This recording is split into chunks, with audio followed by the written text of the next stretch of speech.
It is not the critic who counts, not the man who points out how the strong man stumbles, or where the doer of deeds could have done them better. The credit belongs to the man who is actually in the arena, whose face is marred by dust and sweat and blood, who strives valiantly, who errs, who comes short again and again, because there is no effort without error and shortcoming. But who does actually strive to do the deeds? Who knows great enthusiasm, the great devotions, who spends himself in a worthy cause, who at the best knows in the end the triumph of high achievement, and who at the worst, if he fails, at least fails while daring greatly, so that his place shall never be with those cold and timid souls who neither know victory nor defeat. Teddy Roosevelt, who, in my opinion, is the greatest president this country has ever seen, and we could use a Teddy Roosevelt greatly in these days. Welcome to the FullScale Outdoors podcast. I am your host, Dale Luganbill. Today's episode is going to be about me. Got a solo episode. I've been very busy. Lots of stuff to talk about. So let's get into it. This is the FullScale Outdoors podcast with me.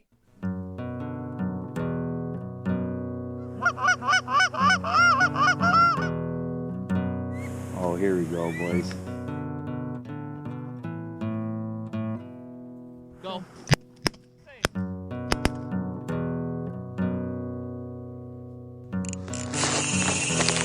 Ooh, I love that sound. This is a good one.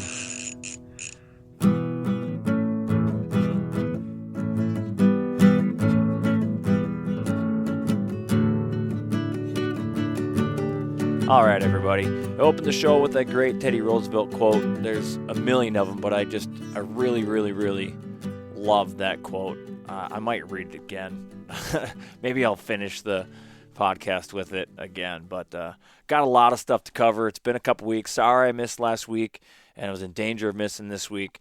But the deer hunting crunch was upon me. I've been spending most of my spare time in the stand trying to get that done, and I am very happy to say not only did I punch a tag this morning, it's Friday, Friday before the firearms gun opener here in Minnesota, but I broke the bone curse. Woo! That's right, ladies and gentlemen.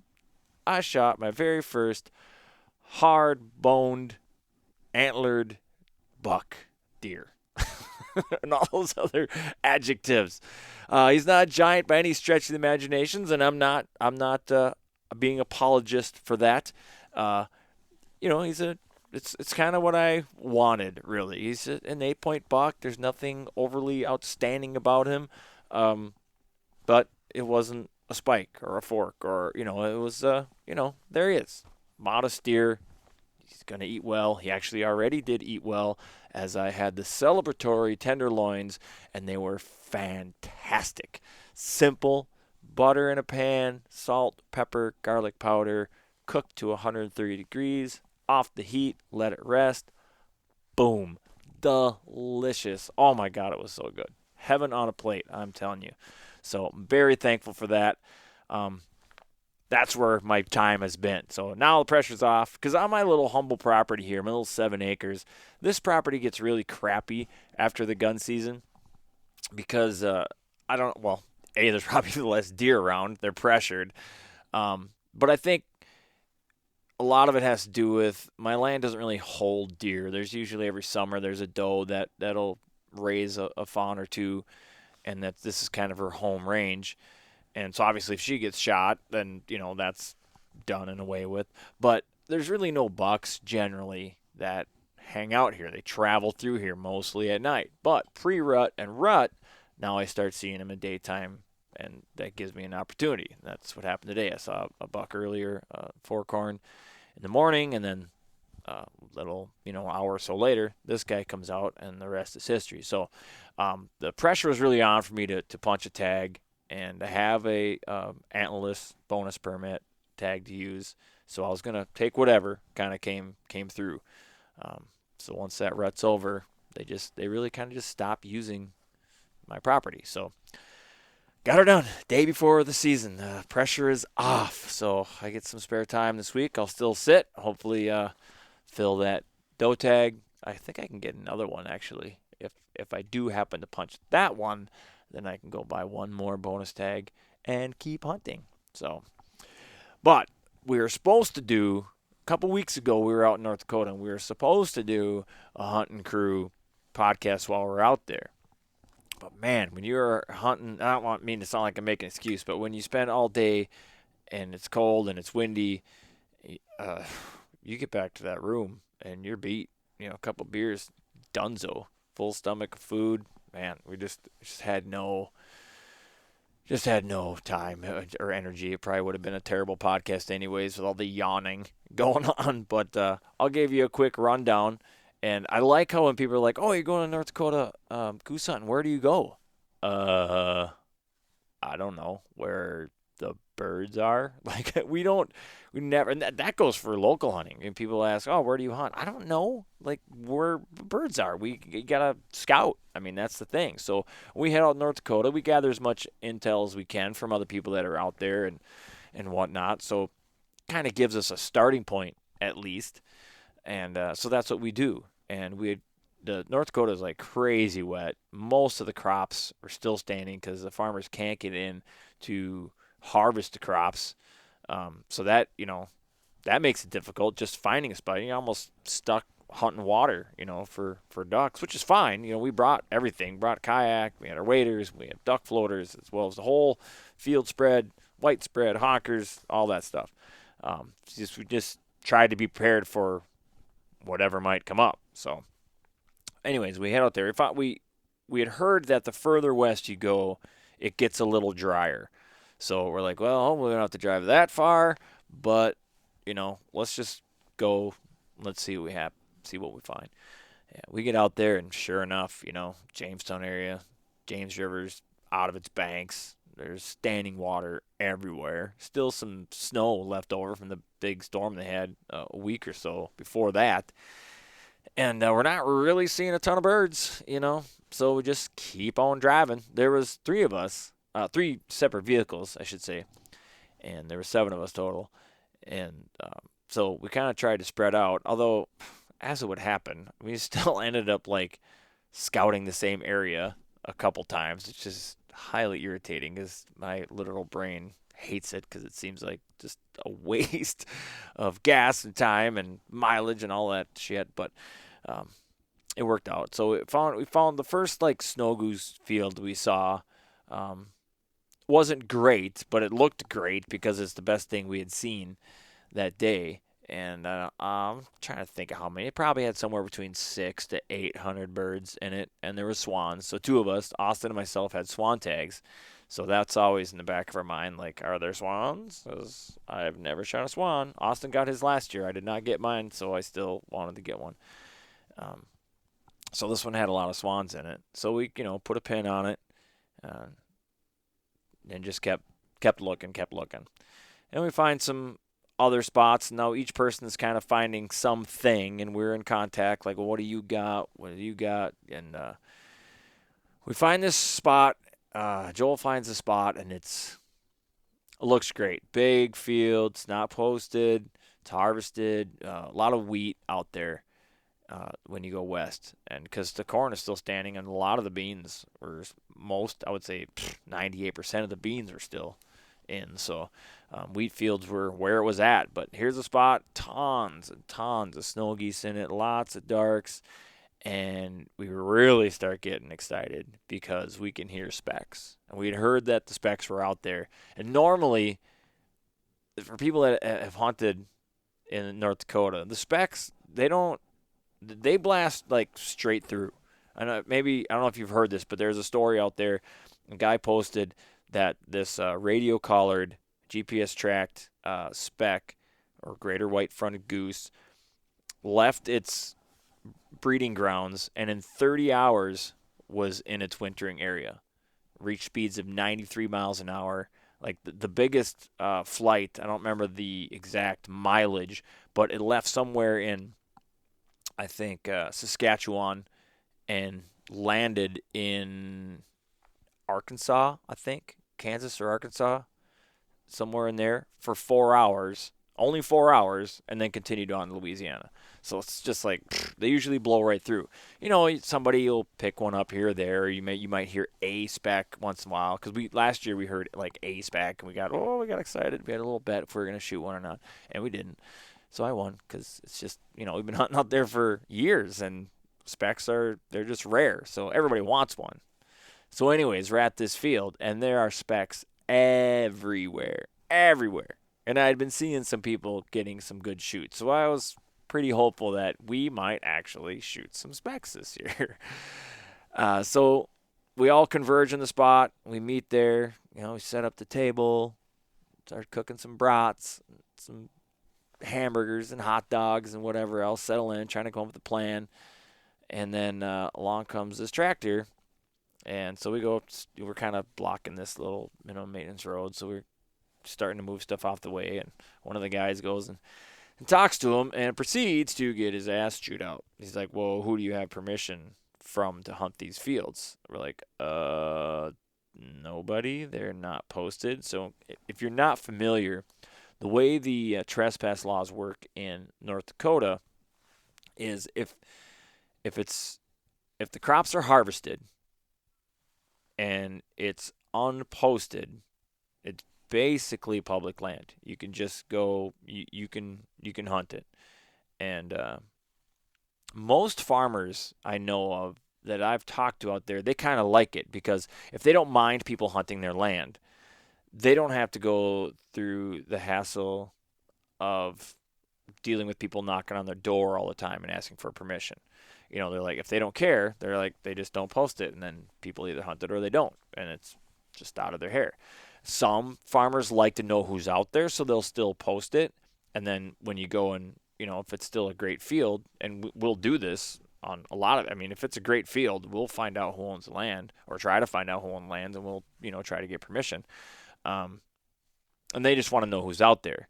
And the other thing that it makes sense, and here's a tip for you if you ever go out there, don't be dissuaded by a posted sign, because most of the farmers out there post for pheasants and deer. They don't give two shits about waterfowl. Half the time when you ask to shoot geese out there, they're like, really?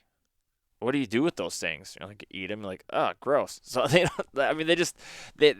most farmers don't like geese. So they even think it's weird that people drive all the way out there and hunt those things. So for the vast majority of my experiences out there, they seem to like the way their no trespass laws are. This guy, not so much. This was his pet peeve for sure. And we found out later that, and then we're not going to sit there and argue with the guy. He didn't want us to be there, so we're like, well, pack up. We're going to have to scout something out, I guess. So we left, packed everything up. We started driving. We get a couple miles from there. We find another field that looks pretty good. Also, not posted. So we're like, all right, and it's a different name on it. So we're like, all right, we're gonna hunt here. So that's what we do. And we set up there, and we hunt there, and we have a pretty good shoot. I don't remember the numbers in that first day. But we shot our first cacklers ever, or not our cacklers, sorry, specks, and everybody was extremely happy. We shot some cacklers, and I think we shot a handful of snows that day. I don't remember what we had total. God, I should have wrote that down. But it was pretty good. It was a good day. I think it was 30-something birds total for 7 guys. It was a pretty good day. There was a little flooded spot down, and a couple guys went down there and they shot some ducks out of it. So that was pretty cool. So as we're back again, we go back to the trucks, and we're having lunch, and we're talking about the hunt and what should we do tomorrow, and see any reason to leave this area. This field looks good to me. There's the roost is holding a ton of birds, and so as we're sitting there just hanging out, guess who shows up again? This time in an old blue pickup truck. Same dude as yesterday. And proceeds to chew us out again. He's like, who do you have permission for? And we're like, it's not posted. And thankfully it was a different person talking to him, so I don't think he recognized any of us. It's kind of hilarious because he goes on this diatribe about um, he called us socialists, I think, at one point in time. He's like, I just think that everything belongs to you. He's like, just because it's not posted doesn't mean you can hunt it. Well, in this state, it kind of actually does. I mean, we didn't say that to him. I tried to be polite, the whole time. And he just kind of had an attitude. He kind of softened up a little bit as we talked to him, but ultimately he still wanted us to leave. And again, so we pack up and leave, but so we didn't remember to catch his name the first day. We just assumed that that was actually his property. So I had the presence of mind this time to go, yeah, sorry about everything. What was your name? And he's told us his last name, and I'm not going to say it. And we're like, all right. So we look at Onyx. None of these fields are owned by him. None of them. I mean, he owns a bunch of land around there, but he didn't own these. It's like, this is just his pet peeve. And, he gives this big, long speech about, I don't have time to run around and post these things. And is it too much, to ask common courtesy to go ask? And, and we're like, sorry, we've been hunting out here for, a decade, and this has never been a problem. And if it's posted, we will ask permission. Like, we're not here to piss anybody off. We always go the extra mile, make sure we pick up all our spent shells and leave, do our best to not leave ruts, because that was the other thing. Oh, you guys leave all these ruts on our roads, and we're left here to deal with it. Well, we weren't leaving any ruts. Even though he came barreling down the road in his pickup truck. So if anybody's leaving ruts, it's him. I mean, it's bottom line, it's this guy's pet peeve. He doesn't think he should have to post it, so he's not going to post it, and damn the laws, whatever they may be. It's like, all right. I mean, some people are just crabby, and that's just all there is to it. So we packed up. Again, we could have dug our heels in the ground and been like, well, you're not the landowner, and until the landowner or the cops kick us out, we're not going anywhere. But we're not going to do that. I mean, it's just not worth it. It's a big state. We'll find birds somewhere else. Let's just keep going. So we had to load everything back up again and go back to scouting. And fortunately, we found another field. I don't know, within 10 miles of that spot, and it was pretty good. At a big roost or a loaf just down the hill from it. Lots of ducks, lots of dark geese, and a bunch of snows. So we set up there. Excuse me, and proceeded to have like the best hunt any of us had ever thought we would have. And we were running a pretty big white spread, and then we got some darks in there, and we're using a bunch of silhouette decoys and some silhouette socks and tons of, or some sock decoys, I should say, and tons of silhouette sock, snow goose decoys. And we're laying in whites on backboards, hiding in the whites, so no brushed in blinds. And it's just steady action all morning long, just steady action. And we ended up with our limit of cacklers, our limit of specs. We shot 13 snows, and both Austin and I punched our swan tags. I'm out there. I think we were picking up birds or just in decoys or something. It was out of, our blinds, and all I hear is swans. And I look and I hear Austin shoot. I see it crumple. I'm like, no. I'm a ways away. I take off running, and I'm like, I think I can get under this bird as it's trying to, fly out. Well, it turns around and actually starts flying back at me, and I just hit the deck and wait till it gets close. And they are tough birds, man. Holy smokes, are they tough. First shot, hit it, just keeps flying. Second shot, hit it, keeps flying. I'm like, and it's still flying at me. So at this point, I'm like, I'm waiting. And I just wait till it's like right on top of me. I put the bead right on his beak and let her have it. And that crumpled up. And the rest is history. And so, yeah. No ducks, though. That was kind of the weird thing. There's lots of ducks down in the water, but they were not flying over the field. You would have thought they would just get up in the morning and fly around and see all these decoys and come check it out and come to the calls, but nope. Nothing. You had to actually go down to the water to get some shots at ducks, which is crazy. But God, man, what a hunt! What a hunt! And then so we stay in that area that day, that field actually, and we hunt again that Sunday the morning, and just not as good. I mean, there just wasn't as many birds around. I think it was really cold that night. I think there was a small shift in the population because as we kind of left, there was more geese to the south, but not far. Like 10 miles, 10, 20 miles or so. So they just made a small shift, and it's that debate. Like, do you hunt the same field? Hunting the same field doesn't work out. But when you got that many birds around, it should work, and it did. We didn't limit out on Sunday, but we still shot plenty of them. So we had lots. Thankfully, we had a bird hitch for the day before, and we bird hitched all those. And then the previous day we bird hitched those too.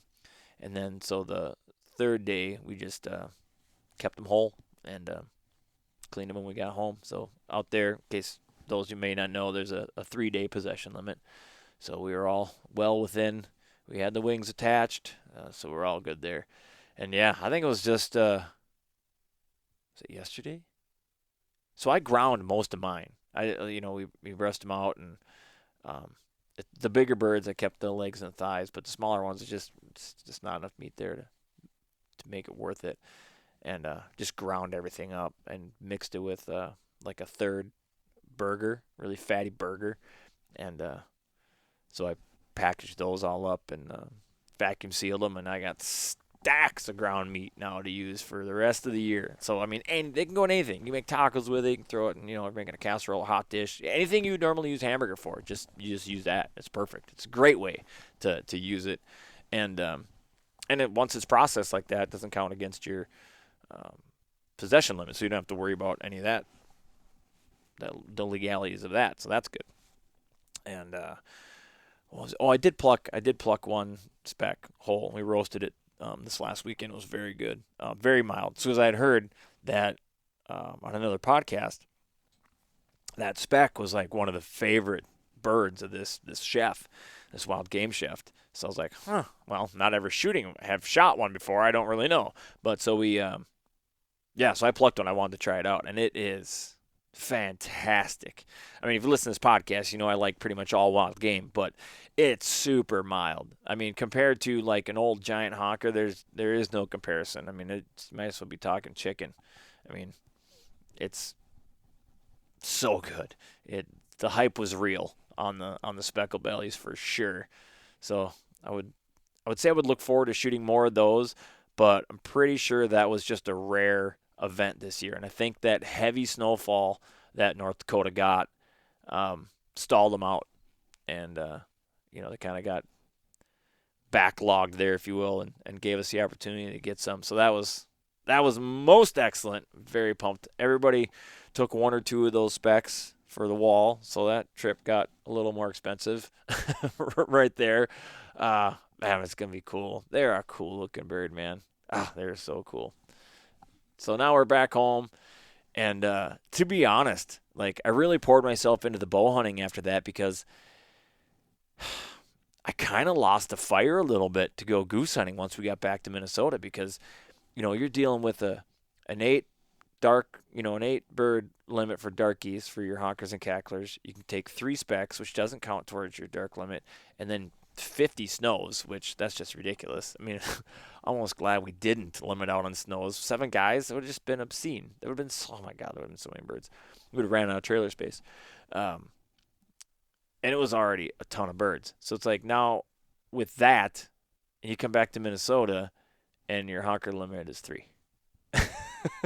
Like, I don't want to really get up early, set all those decoys for 3 birds. Like, after what we just experienced, kind of ruined it. But it crept back in. Like, I'm ready to do it again. In fact, we're going duck hunting this weekend. I think that's the plan is hit some divers because it is well below average temperatures right now. We're definitely going to have early ice, and a lot of the ponds are freezing up. In fact, this is when it's almost over for at least most of your waters. And I was in deer stand this morning, the swans were migrating. When they are the last to leave, they leave the only time they leave body of water when it freezes out, and at halftime you see them standing on ice anyways. So yeah, once you see them migrating, that's the beginning of the end right there for the old duck season here in Minnesota, for the most part. I mean, we got rivers, and there's going to be honkers and mallards that use those late, and then you still got your fields. As long as there's water and there's open fields, and we don't have any snow, at least not in my neck of the woods, and even where they do have snow, it's not a lot, so it's not going to hinder field hunting at all. So we still got that to look forward to. But now's the time to get out and hopefully smash some divers. That's our plan for this weekend. One of the job sites I was working at this week had quite a few honkers around it. It's like every day I'd see them, and as I'd go to the lake and they're cupped out, and sometimes they'd maple leaf down, it's like, yeah, I'm starting to get the itch again. And then, of course, watching Joe Heinz's snaps, he's hunting every day, and seeing those birds come in and listening to the calling and watching the birds crumple up when they shoot. It's like, yeah, I'm ready. I'm ready again. It's back. I'm ready for a 3-bird limit. So that's the plan. So we'll see what happens. Keep you guys updated on that if you haven't done so. Obviously, follow me on Facebook, FullScale Outdoors. I got I got a little bit of room in my personal account, Dale Luganbill, and there's an outdoor group, FullScale Outdoors group. You can be a part of that. Share whatever you want, pictures, hunts. If you have an outdoor business, feel free to post up in there. And then Snapchat, I've been using a lot lately. So find me on Snapchat, and you can keep tabs of all that's going on there. Oh, yeah, I keep forgetting. And I'm on the Go Wild app. And I don't get paid to say this. I'm not a pro staffer. I'm in no way, shape, or form my associated with Go Wild. But it's a fun app the way it works.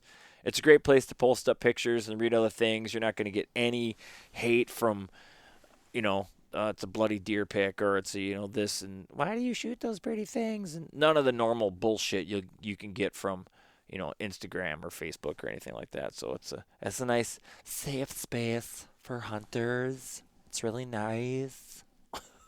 But it's cool. I like it. I like the way it's set up. And they got this cool thing, and you can log your time in, and then that builds your personal hunter score, and you can log trophies, and you get so many points for the trophies. It's kind of cool. And they're constantly expanding it, and they're constantly growing it and adding and new stuff. So if you haven't done that, go check out the Go Wild app, and I don't know, I'd say tell them I sent you, but it doesn't do me any good, so whatever. And I don't think there's anybody there to even hear you say, hey, FullScale Outdoors sent me. So whatever. Just go do it. Find FullScale Outdoors on there, and you can follow me there to do all the things. So anyways, it's my shameless plug for myself. Quick shout out to Doug Glimmerine with the SmackDown Outdoors podcast. I was one of the few guests that were invited for his 1-year anniversary for the SmackDown Outdoors podcast. So good job, Doug. Keep up the great work. Thanks for having me out there. I love this little Minnesota network that we're building. And now there's a new one out there. Everybody wants you to go check out The Lone Angler. And that one's really good.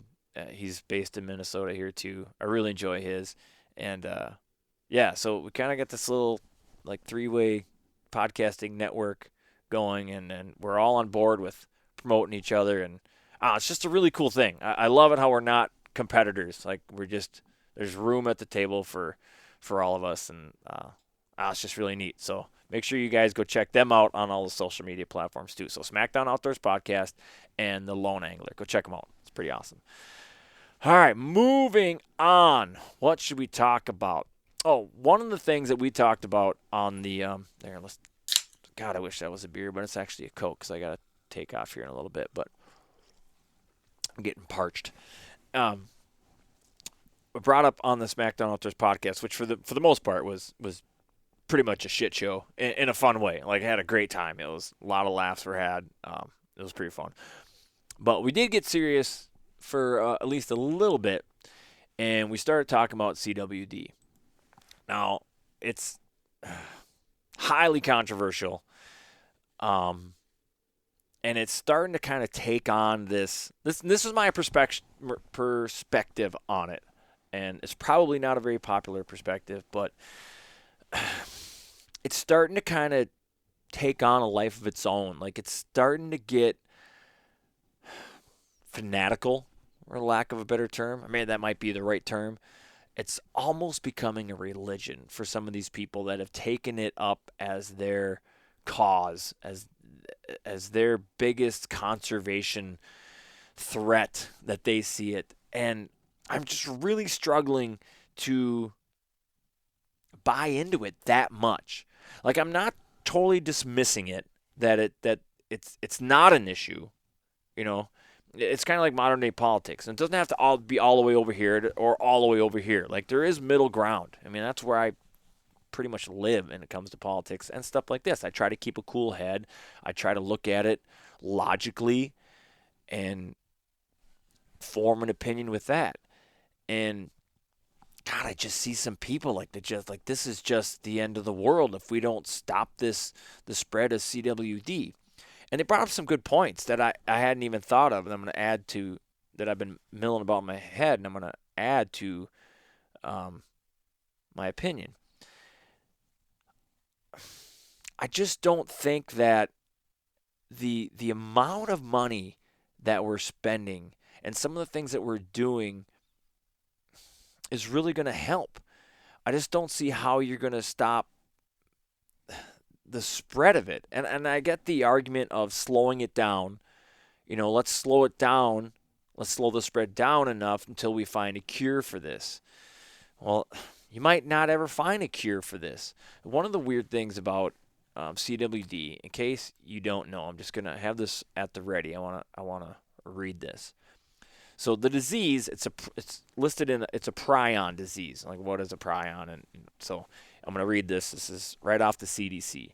Prion diseases are transmissible spongiform encephalopathies, or TSEs, are a family of rare progressive neurodegenerative disorders that affect both humans and animals. They are distinguished by long incubation periods, characteristic spongiform changes associated with neurological loss, and a failure to induce inflammatory response.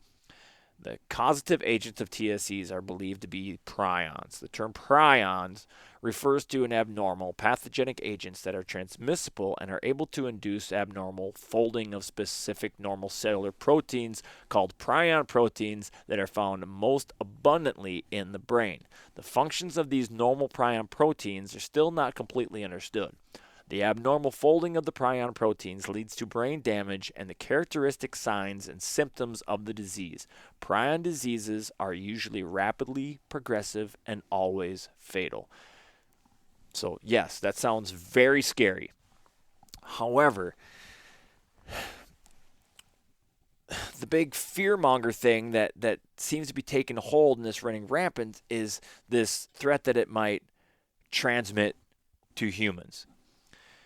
Only one time that I'm aware of in laboratory settings were they able to transmit CWD to a primate. And the way they did that was injecting massive amounts of these prions directly into the brains of these primates. So not eating the meat. Nothing that anybody would normally do. As far as I know, there is no pastime out there. I don't know that there's any prion junkies that are shooting up deer brain material directly into their brains. I don't think that's a thing. It'd be really weird if it was. So as far as the threat is concerned, I'm not buying it. And they're like, well, you're going to crash the deer herd. Well, that brings up a point for me. It's like, okay, I get what you're saying. It's a legitimate concern. But at least here in Minnesota, what we have done, we found a county that has a CWD outbreak. They do extra hunts. They liberalize the hunting. They just want to wipe them off. They want to wipe them out. Well, weren't we just worried that that's what the disease was going to do? But we're just going to do it first? You know, and I know what they're trying to do is they're trying to like confine it to that one area. But that brings up an entirely different problem. These prions, I heard that they last in the soil or whatever for like forever. And I found this article in Scientific American. It's called Prions Are Forever. The lethal proteins are in the hard-to-kill Hall of Fame and may be more common than we realize. Just going to read this real quick. 55-year-old Dutch woman's brain just didn't seem to be working right. Her memory and concentration were slipping. She began suffering headaches and hearing and seeing things that weren't there.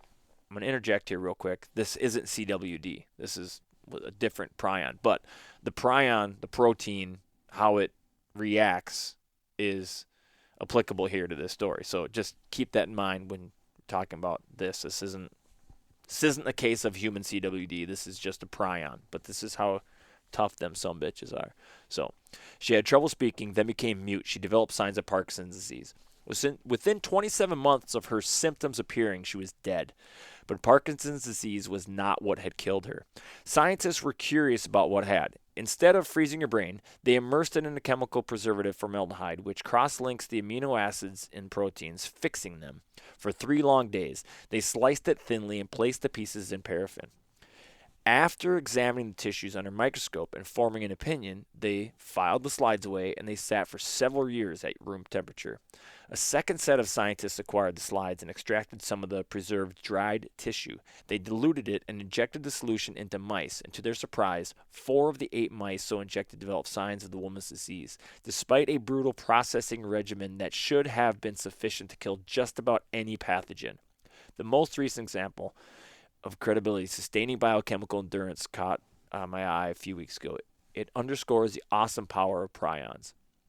A prion is an illness-induced misfolded protein. We covered that earlier. Depending on how it is misfolded, the prion may also be infectious, and they often are. Oddly enough, all known prion diseases but one are caused by changes to a single mammalian protein, the somewhat confusingly named prion protein. This protein, in its healthy, properly folded state, is, if not trivial, relatively unimportant. Its complete loss is certainly not catastrophic. Yet, in a highly unfortunate accident of nature, this protein stirs up an extraordinary amount of trouble when broken. When mutated or misfolded in one of 34 known ways, it becomes a prion proper. When a prion bumps into a normal prion protein, the protein's shape metamorphoses to the diseased form, like a zombie. Now it, too, can create more prions. So what's happening, if I may interject some bro science here, it just has to come in contact with another protein. And for whatever reason, it infects that protein. Like I said, just being bitten by a zombie turns you into a zombie. But we'll continue. This, at least, is the prion hypothesis as promulgated, wow, there's a word I don't know, by biologist Stanley Prusiner. Sorry if I messed up your name, dude. Stanley, you sound like a cool dude. Who won the Nobel Prize in Medicine in 1997 for the idea.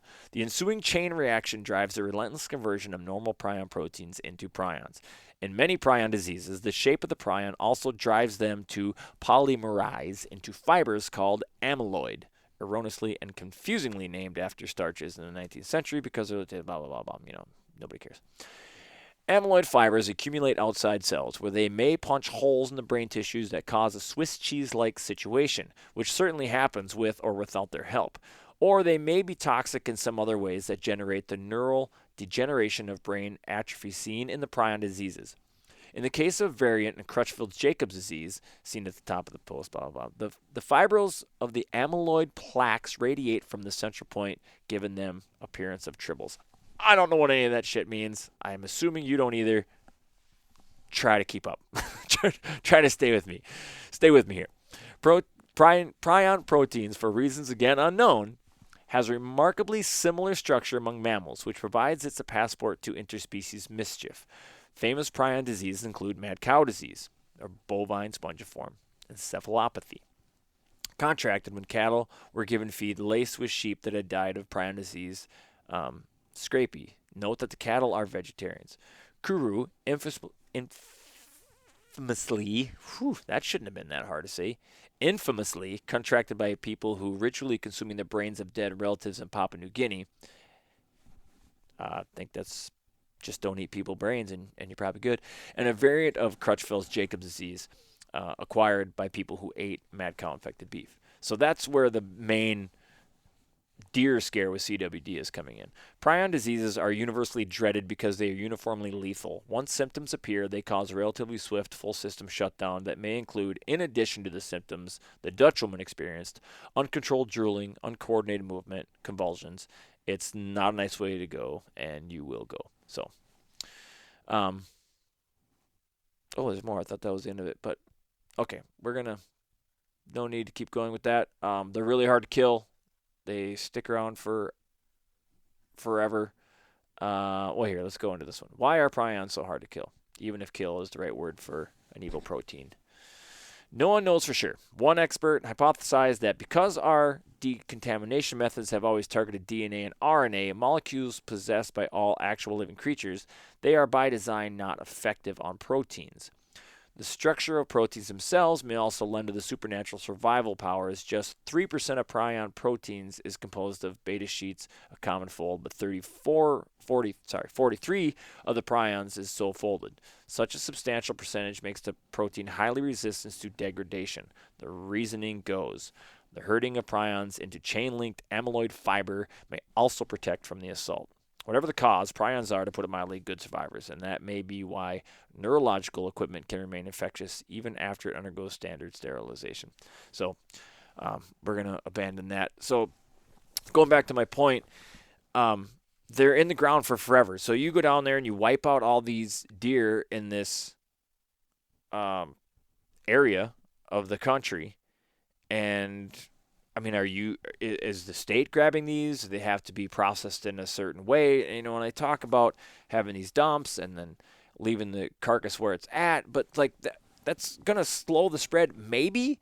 I mean, it's all just hypothetical. And we still can't get it to make the jump to people or to any primate without doing something insane like injecting it directly into the brain. So, I mean, unless you're trying to cure it for deer, which doesn't really seem to be the case because you can't. It's not a bacteria. It's not a virus. There is no real cure. It's just this abnormal protein that bumps into other proteins and makes them abnormal too. So one of the things I've been seeing is like on my own property, you know, I got my trail cameras up and there's a scrape and a licking branch that forms every year. Same tree gets it. It's right on this ridge. All the deer use it. I don't set it up. It's there every year, but I do put a camera in front of it. And every deer that comes by there licks that thing. Now, the bucks all pee on it. I've even seen does pee on it. They're all marking it. They're all communicating with all the other deer. And if these prions are in the fluids, you know, and that's kind of what they're saying. Like a lot of times they say it's transmitted from domesticated deer farms through nose-to-nose contact through the fences with wild deer, and that's kind of how it's spreading into the wild.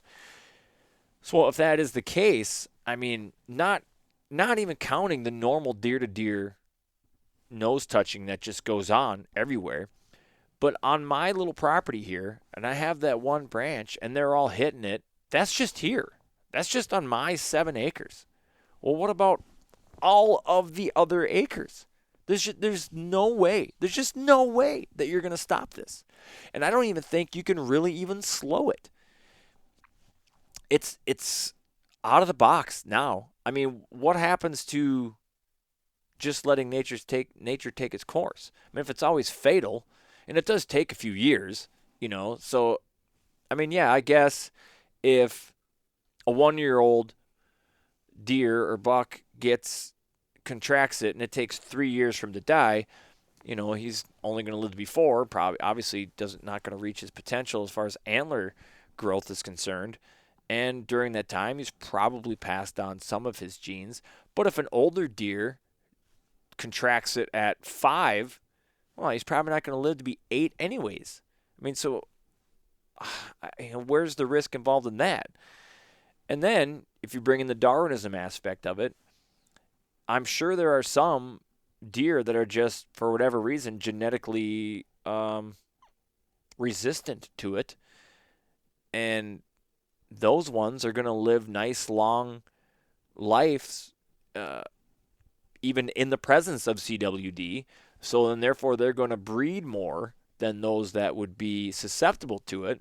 And in the long run, as nature would do, it's gonna right the ship. It's gonna even it out.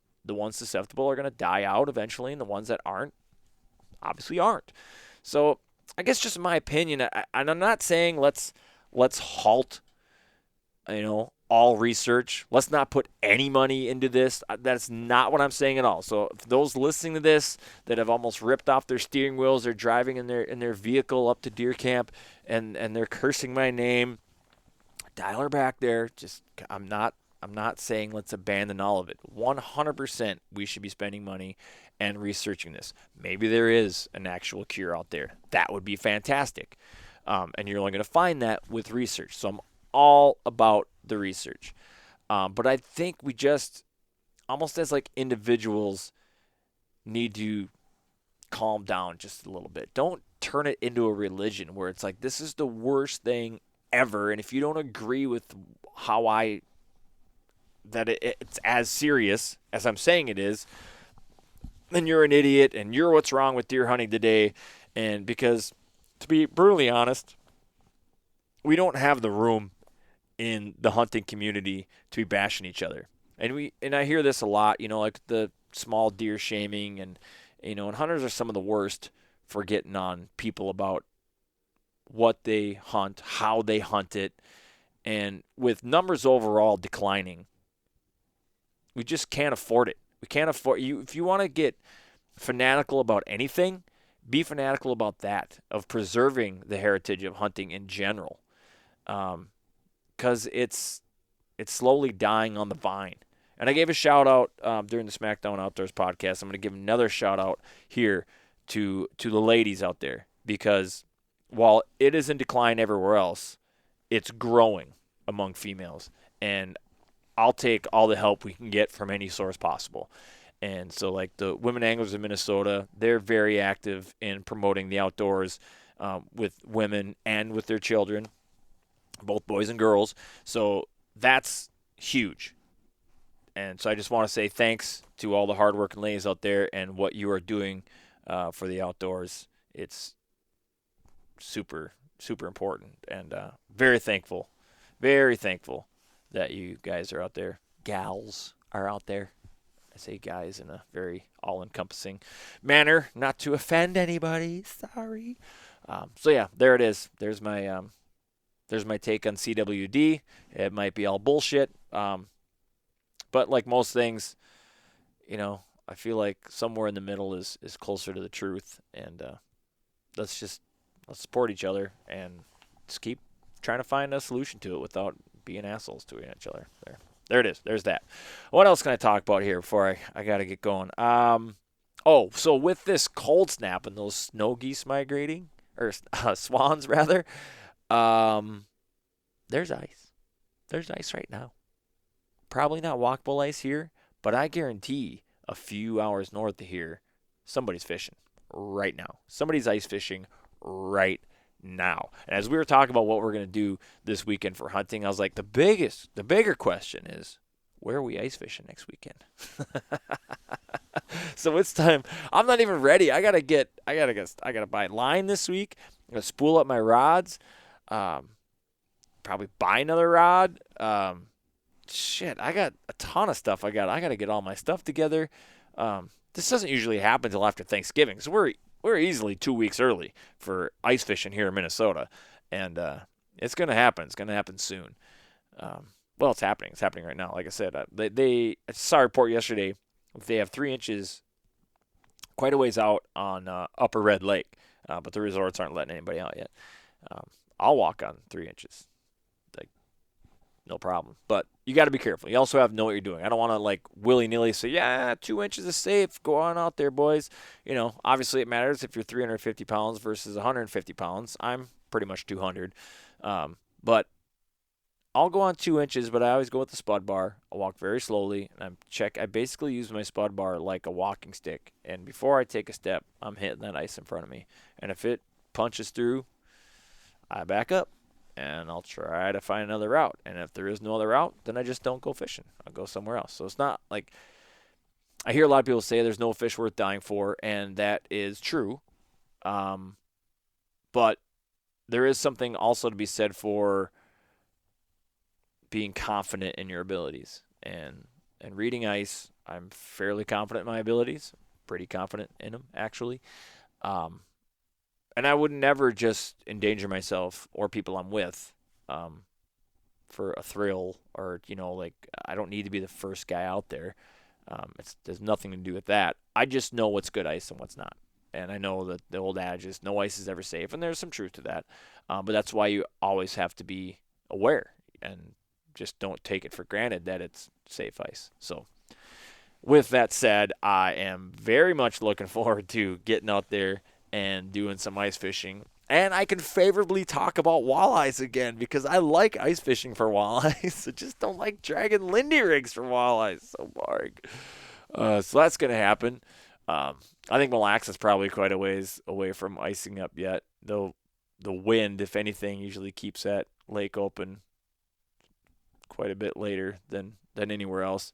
But I'm looking forward to hitting that lake again because, man, the first half of the winter season, that lake is fire. And they just released the rules for the winter fishing, and it's the same as last year. You can keep one fish between 21 and 23 inches, one over 28. So if you want to go ice fishing, you want to catch walleyes, and you want walleyes for the pan, don't go to Mille Lacs. That's not the place to go. There's plenty of lakes in the state that are loaded with walleyes where you can have your full Minnesota limit of walleyes.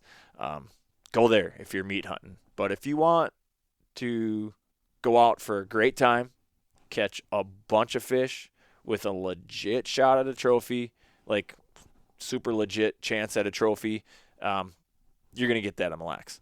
And there's big northerns in there too. I caught my 43-inch northern out of there last year.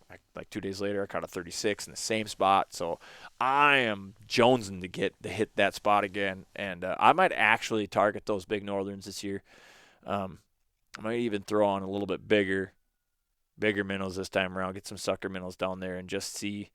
I mean, I knew that they kind of hung out on this reef, but I don't think it's an accident that I got two real good ones in 2 days. So I think I'm gonna target them a little bit more just to see what happens.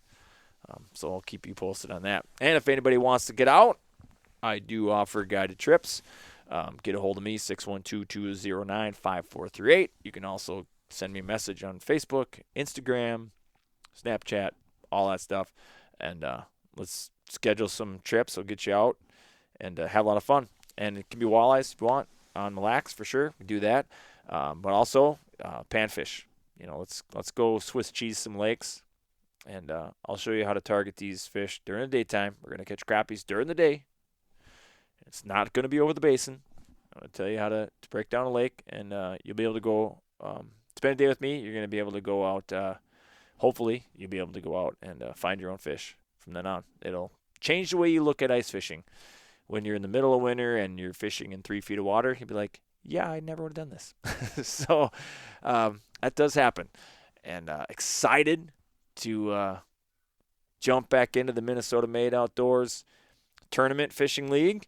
That's going to be a great time. Hopefully, Joel and I can have a good showing in this year and be really awesome if we could actually take a plaque. So that would be sweet. I got to get the champs on, Jack and Jeremy. That reminds me. I got to send them a message and hopefully get them on before the season starts. Maybe I could pry some information out of their brains. Probably not, but you never know. They're cool dudes anyways, and we'll just get to talk about ice fishing, so it'll be sweet. What else do I have? I think that's pretty much it. Let's keep this nice, short, and sweet. I got a truck to load up, throw a bunch of decoys in there, try to go smash some divers this week, and, yeah.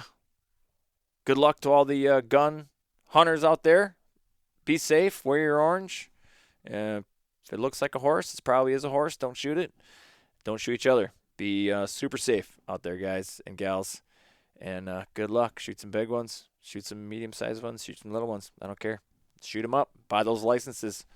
That's what's important. Eat some good, fresh, free-range protein, baby. Woo! Hopefully free of prions. Just kidding. Well, not kidding, but you know what I mean. So, anyways, all right, with that, I'm going to sign off, and I'm going to leave you with this. I'm going to read that Theodore Roosevelt quote one more time because it's just one of the best things I've ever heard And he was just such a wise man. So here it is. Good luck out there, everybody. Thanks for tuning into the FullScale Outdoors podcast. It is not the critic who counts, not the man who points out how the strong man stumbles, or where the doer of deeds could have done them better. The credit belongs to the man who is actually in the arena, whose face is marred by dust and sweat and blood, who strives valiantly, who errs, who comes short again and again. Because there is no effort without error and shortcoming. But who does actually strive to do the deeds? Who knows great enthusiasms, the great devotions, who spends himself in worthy cause? Who at the best knows in the end the triumph of high achievement? And at the worst, if he fails, at least fails while daring greatly. So that his place shall never be with those cold and timid souls who neither know victory